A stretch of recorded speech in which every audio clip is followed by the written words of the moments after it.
kan soi bang lo ti se ni la hi YouTube paka upload to kha copyright ani wangin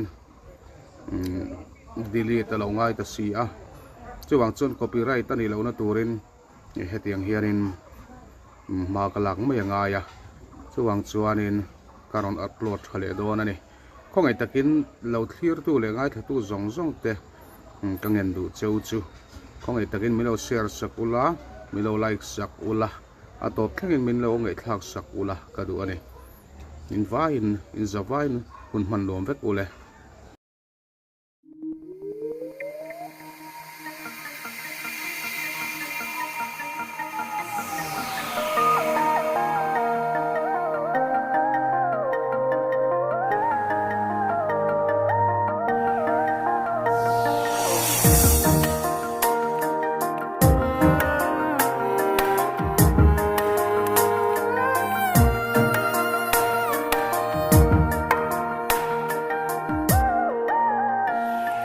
tôn trin lim te a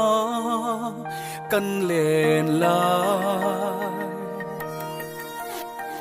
pham dai rial changin i moi si lo in run chunga lim sai kan vo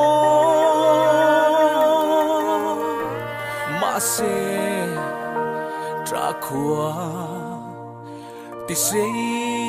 an chang dâu ta lâu khi lẽ ro cần ai em che xe ni sắc mình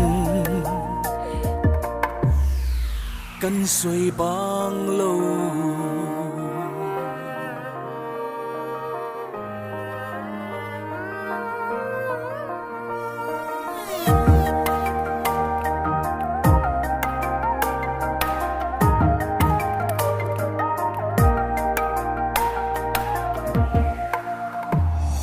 itel lâu chuan kan run ang hui rua ye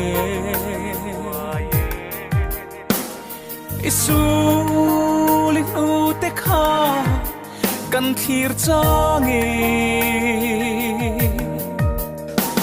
tra lai reng hi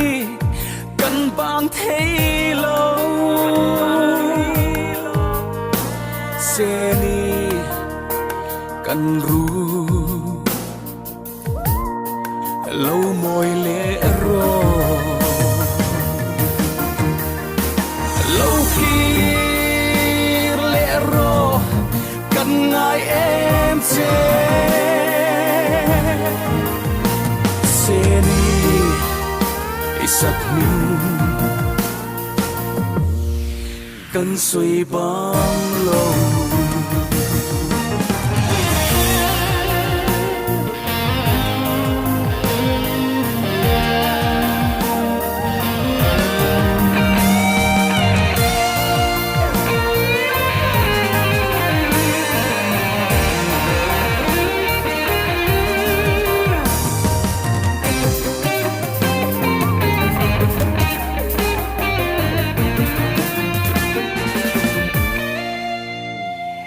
za leng zong lim te a leng thri ni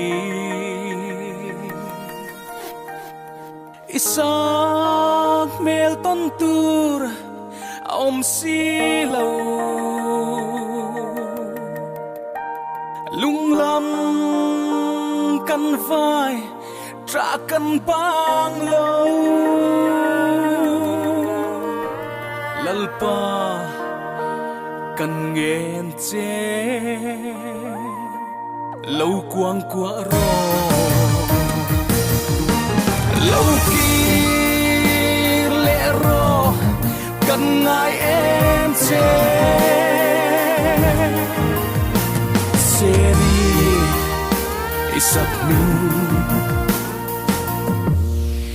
cần xoay băng lâu